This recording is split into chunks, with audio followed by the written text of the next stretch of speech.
Tell me your story, how you guys started posting your first video on Instagram. Yes, so I was working at Allstate, girl, and literally my boss was always out, playing golf. And I was like, while he's away, I'm gonna go ahead and play. And that's exactly what I did. So social media was popping at the time, and I went ahead and started making videos.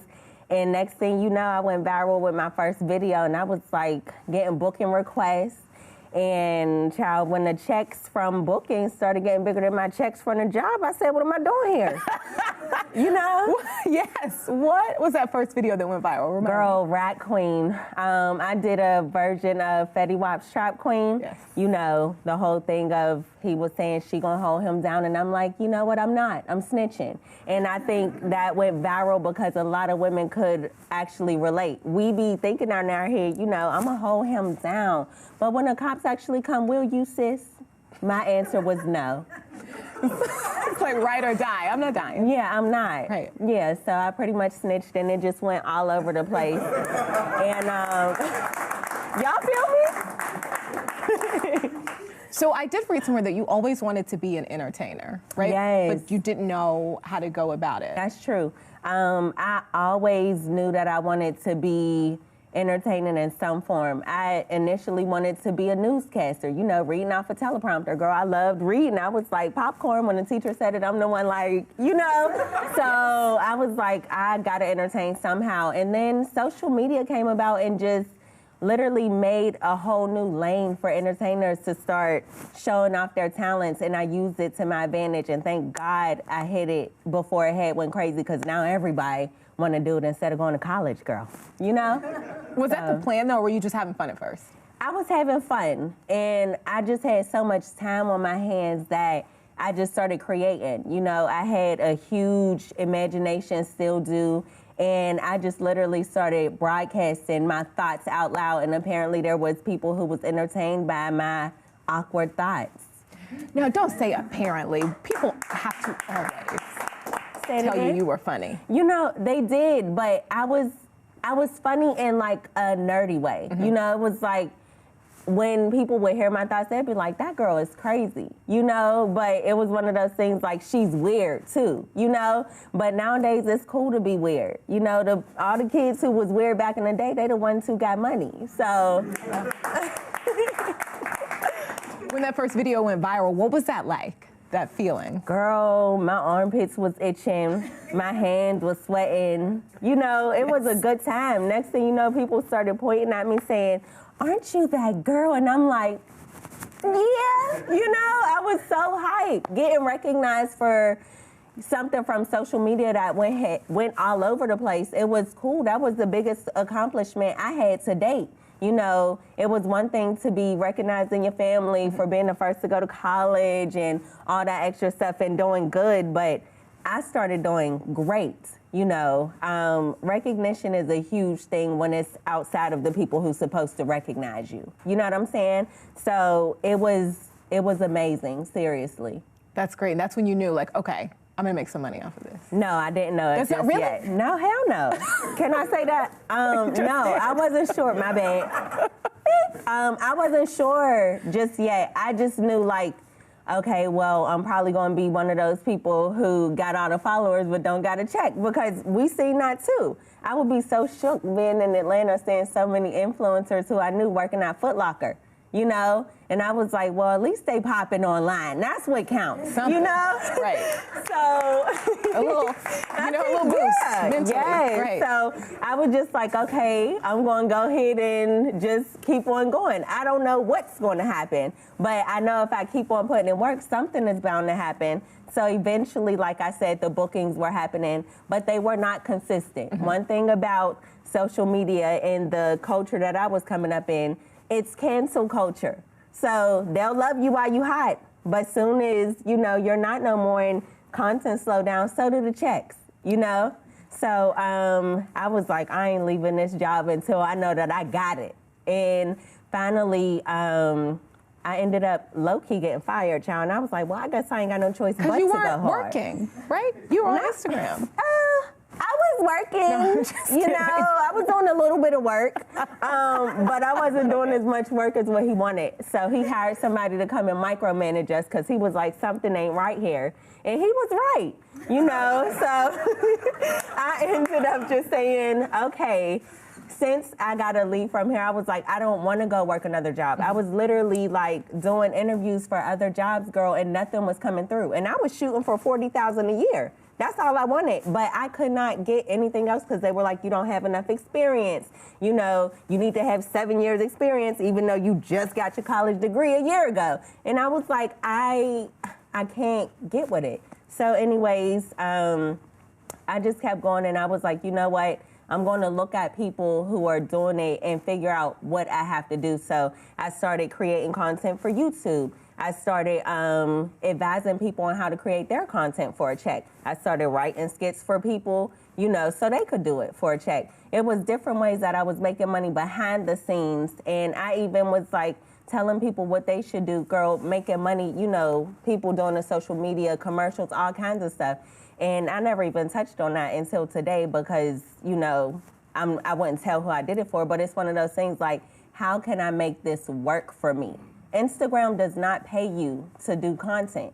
So people be feeling like when you got 1 million followers, you done made it. No, half of them, all of us be broke when you got 1 million. I like how you switch that up. You're like, no, I'm not broke anymore. Right? You know, so thank God, I'm not shading nobody. It's true, you know. So I say that to say I figured out how to strategically make my platform work for me. Mm-hmm. People see that you have it and it's like, okay, cool, but how can I benefit somebody else? I'll tell you, but you're going to have to pay me.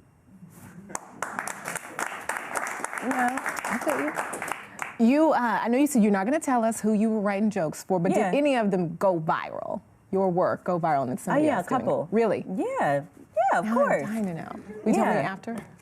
Maybe, okay. Girl. All right, let's see how this goes. All right. No, I want to talk about the work, kind of like the work that goes into being a social media comedian, some of your videos, because they look simple, but I know better than that. I'm happy that you know that.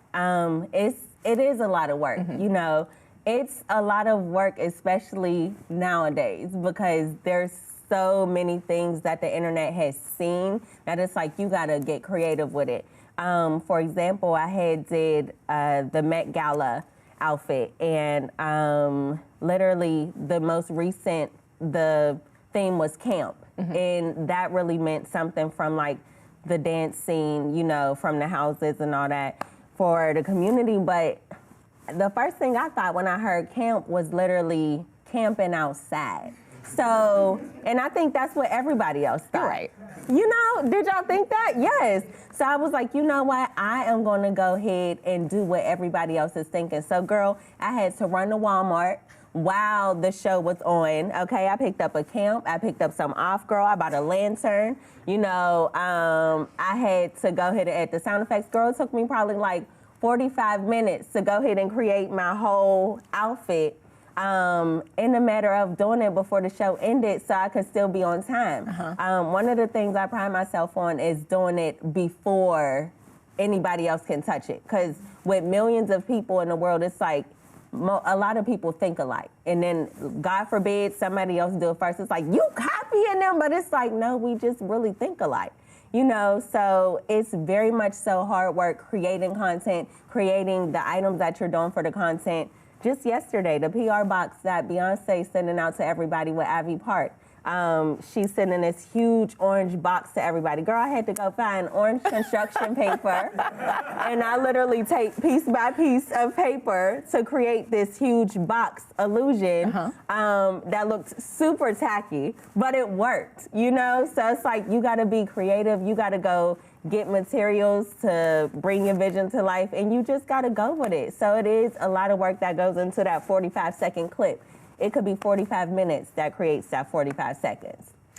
I love that. How do you pick? You know what I mean? Because a lot of your work now, it's all topical. It's like what people are talking about. It's what's in the news. Yes. How do you pick? Like, you know, this is what I'm gonna do. This is what I'm gonna make fun of. I play it safe now. You gotta play it safe because the world's so sensitive nowadays. You know, so I go with stuff that's super general, won't offend anybody.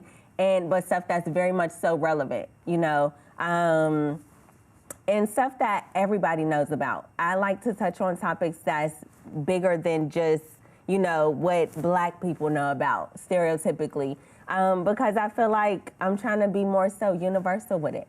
So anything that's super popular and everybody knows about it, I feel like I should go ahead and talk about it. And that's a small tip to how people can actually go viral. Whatever is trending in that moment, do your idea on it because it'll have a chance to carry itself out, you know? So you mentioned cancel culture earlier. You mentioned people being sensitive. Has there been anything that's put you on that edge? People try to cancel you? All the time. Really? Yes, girl, because I don't give finna. I always talk about, I make jokes about a whole bunch of things all the time. And I think a lot of stuff is funny. I hardly take anything serious. So, a lot of them had people get mad at me about comments in the shade room. They're like, that's not funny. And I'm like, but it was funny, you know? And it's just like, anytime it's funny because on your way up, they'll literally be like, oh, she's so good, she's talented, the world gotta see her. But as soon as you get to, you know, what they think is the top, it's like, okay, she getting too cocky, she need to calm down, you know? And I think that's the epitome of the cancel culture. They wanna build you up and then tear you down. They always like to be a part of something, whether it's growth or the destruction, which is kind of sad. But yeah, I've had my run-ins, but I try to play it safe nowadays. I was just going to ask you that. But are there things that you won't touch now? Absolutely. That you would have before? That I would have before? Well, I've never felt the need to, like, one thing I've never done, I don't talk about people's kids. I don't ever think that's funny. I did something, it was bad, but there was, I don't even know if I want to say it because it'll bring back, you know, bad memories of people. But let's just say whatever they post in like blogs and stuff, I'll put my 1 cent and people will be like, they'll be all up under there like, she's not even funny, she's ugly, that's not, you know. And I'm just like, calm down, you know? So, yeah. Your Instagram bio, it says, don't Google me. Check my IMDb. Yes, girl. Yes. Because I'm an actress. Yes. Talk to me about the switch from social media. Yes. You're an actress. Yes, I am. Shout out to Boomerang Season 2. Super excited about that. And shout out to Lena Waithe. Yes.